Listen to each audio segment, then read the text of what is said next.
예, 안녕하세요. 이변은 이따의 이동현 변호사입니다. 예, 오늘은 통신매체 이용 음란 혐의를 받고 있는 경우 어떻게 대응해야 되는지, 그리고 그 적극적인 대응이 필요한 이유에 대해서 좀 알아보도록 하겠습니다. 최근 이제 통신매체 이용 음란죄가 좀 사회적으로 이슈가 많이 되고 있습니다. 끊이지 않고 발생하고 있어서 좀 그거에 대해서 이제 뭐 밑에서 보겠지만 이제 처벌 수위가 낮다고 되게 안일하게 대응하는 경우가 있는데 이것도 성범죄, 성폭력 범죄 처벌 등에 관한 법률에 해당하기 때문에 특례법에 해당하기 때문에 좀 적극적으로 대응할 필요가 있고 요거 같은 경우 이제 말 그대로 유죄가 인정되면 벌금형이라도 경한 벌금형이라도 이제 유죄가 인정되면 이제 성범죄에 해당하기 때문에 좀 적극적으로 대응할 필요가 꼭 필요합니다. 꼭 필요하고 그래서 우선은 들어가기 앞서 통신매체 이용음란죄 처벌에 대해서 알아보도록 하겠습니다. 우선은 통신매체 이용음란죄가 뭔지를 좀 알아봐야 되는데 통신매체 이용음란죄는 자기 또는 다른 사람의 성적 욕망을 유발하거나 만족시킬 목적으로 전화, 우편, 컴퓨터, 그 밖의 통신매체를 통하여 성적 수치심이나 혐오감을 일으키는 말, 음향, 글, 그림, 영상, 물건을 상대방에게 도달한 경우를 의미합니다. 그리고 아까도 제가 말씀드렸듯이 통신매체 이용음란죄가 문제가 되면 성폭력 범죄의 처벌 등에 관한 특례법이 적용돼서 2년 이하의 징역 또는 2천만 원 이하의 벌금에 처하도록 이렇게 규정되어 있습니다. 그렇기 때문에 성범죄뿐만 아니라 규정 자체도 이거는 성범죄 중에는 다소 경하다고 볼 수 있는데 그래도 다른 범죄에 비해서는 처벌 수위가 높으니까 이제 굉장히 좀 적극적으로 좀 대응할 필요가 있습니다. 그럼 이제 어떻게 대응해야 되냐?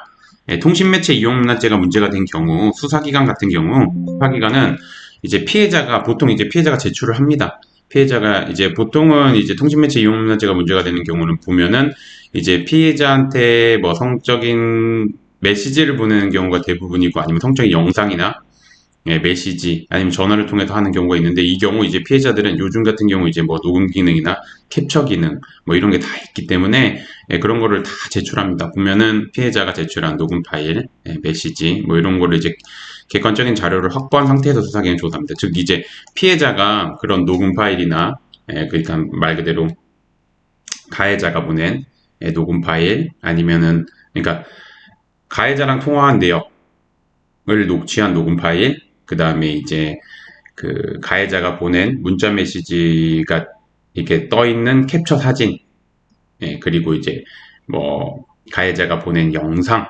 요런 거를 이제 다 첨부해 가지고 이제 고소장을 접수하기 때문에 수사기관은 이런 거 다 확보한 상태에서 이제 조사하는 경우가 대부분입니다. 대부분이라고 보시면 되고 그래서 피의자 같은 경우 섣불리 혐의를 부인하는 것보다는 혐의를 인정하고 최대한 빠르게 피해자와 합의하여 사건을 원만하게 해결하는 것이 필요합니다.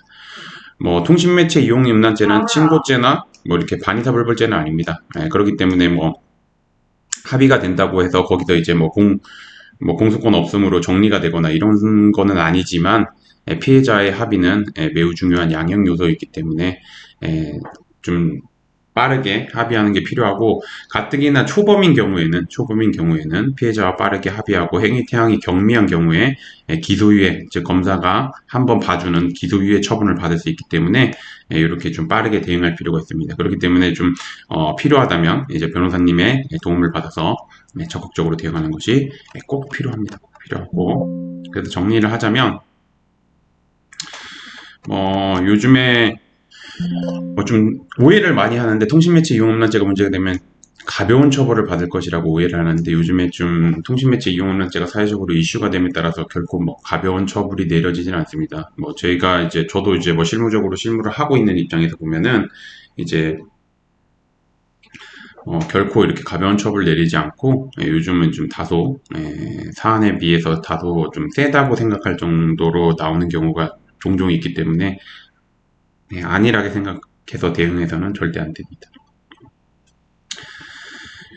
그래서 이제 뭐 그렇고 그다음에 이제 통신매체 이용음란죄는 아까 말씀드린 것처럼 이제 처벌을 성범죄에 해당해서 성범죄에 해당할 뿐만 아니라 그다음에 이제 보안 처분도 내려질 수 있습니다. 보안 처분도 내려질 수 있는데 특히나 뭐 통신매체 이용음란죄 같은 경우는 뭐 벌금형 받는 경우에는 뭐 신상정보 등록이나 이런 건 안 되지만 벌금형을 초과해 가지고 뭐 징역형이나 집행유예 이런 거 받게 되면은 신상정보 등록 이런 공개 고지 뭐 이런 보안 처분도 함께 받을 수 있으니까 주의해야 됩니다.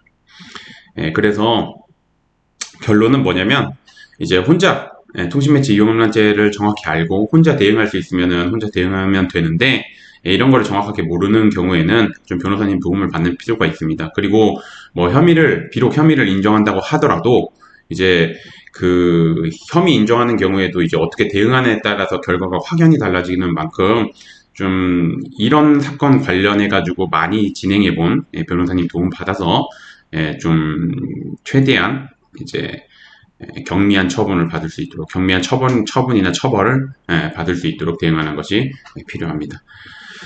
뭐 오늘의 주제는 여기까지 마치고요. 저는 이변은 이따의 이동현 변호사였습니다. 감사합니다.